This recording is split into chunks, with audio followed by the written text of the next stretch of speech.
eran reproducidos en serie. Ok, a continuación tenemos que hablar sobre dos de los personajes más importantes y con mayor representación dentro de la escuela de Frankfurt. Estos dos personajes son Theodor Adorno y Max Horkheimer. ¿Qué sucede con estos dos señores?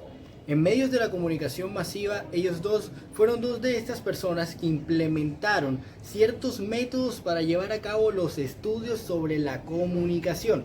Esto bajo las enseñanzas de la misma escuela de Frankfurt. Algunas de estas estrategias contemplaban la idea de utilizar términos como sociedad, cultura o sociedad cultural dentro de los ensayos que se practicaban para los estudios de la comunicación. En este sentido, nos damos cuenta que fueron dos personas bastante importantes para lo que representaría la comunicación hasta hoy en día. Tenemos un ejemplo bastante claro. El ejemplo que utilizaremos es el siguiente. Es una frase que utilizaron estos dos autores durante los estudios que realizaron sobre la comunicación. Esta frase es muy importante, ya que dice lo siguiente: el consumidor es soberano, como la industria cultural desearía hacer creer no es su sujeto, sino su objeto. Es algo bastante confusa, ¿no? Pues aquí nos damos cuenta que a lo mejor nosotros no somos peones o personas dentro de los métodos de comunicación masiva, o mucho menos para la industria, ya que podemos llegar a ser simplemente un objeto dentro de todo este mundo. Al ser simplemente un objeto, nos valimos solamente de los mensajes que recibimos diariamente por lo medio de los medios de comunicación. Al recibir estos mensajes, pues los interpretamos de cierta forma, y al interpretarlos de esta forma, llevamos a cabo estudios, y estos estudios se basan en lo que hoy en día conocemos como comunicación. Bueno, en este sentido nos damos cuenta que Max y Adorno son dos personas que realmente llevaron un poco más allá los estudios de la comunicación, y al llevarlos un poco más allá, aún en la actualidad los seguimos estudiando según ellos mismos lo interpretaron. Así que hay que tenerlos en cuenta, ¿no? Son dos de los grandes representantes tanto de la escuela de Frankfurt como para lo que hoy en día conocemos como comunicación. Pensamiento crítico en América. La escuela de Chicago busca centrar su atención en lo que es el sujeto, en la cotidianidad y en la comprensión densa de la sociedad. Para de esta manera también centrarse en lo que es la ciudad, la interacción con lo simbólico, la subjetividad y el sí mismo, para comprender de esta manera los fenómenos sociales.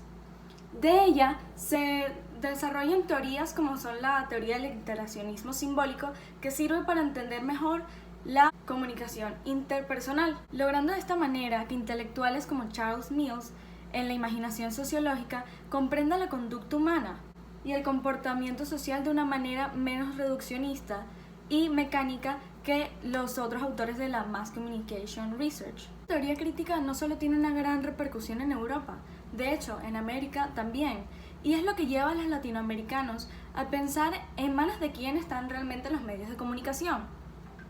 Entonces, por ende, es importante también destacar el surgimiento de la economía política de las comunicaciones en medio de las discusiones de la CEPAL, que de ella entonces se deriva la teoría de la dependencia, que nos plantea que parte del subdesarrollo de los países del tercer mundo es realmente causa de las políticas económicas de los países desarrollados. En consecuencia, en 1974, Herbert Schiller redefine lo que es el concepto de imperialismo cultural basándose en el imperialismo económico del subdesarrollo.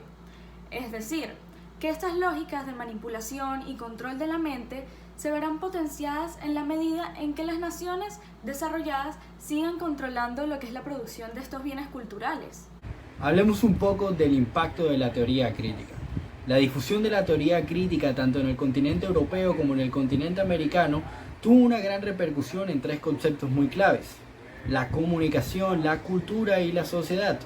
Llegó a tener una gran repercusión hasta el punto en que llegamos a entrelazar estos tres conceptos y a enfatizarnos normalmente en qué significaba esto para la comunidad. En este sentido, también llegamos a confundir bastante lo que era la teoría sociológica y la teoría de la comunicación. ¿Por qué? Resulta que la teoría de la comunicación y la teoría sociológica se entrelazaban en el momento en que la sociedad se veía como un papel importante dentro de las mismas, ya que la sociedad jugaba un papel en donde todos los medios de comunicación les transmitían un mensaje, y al transmitirles un mensaje entraba la sociología, ya que entraba al juego lo que es la psicología, y esta psicología hacía que el mensaje le llegara a una masa grande de personas, y estas personas siguieran el mensaje hasta el punto de hacer exactamente lo que les pedían. A continuación hablaremos de un ejemplo.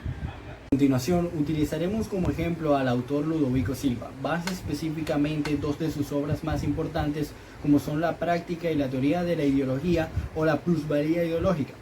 En este sentido, estas dos obras nos muestran cómo los medios de comunicación como la televisión y el cómic indican que la sociedad establece mecanismos de producción de condiciones existenciales por medio de componentes ideológicos.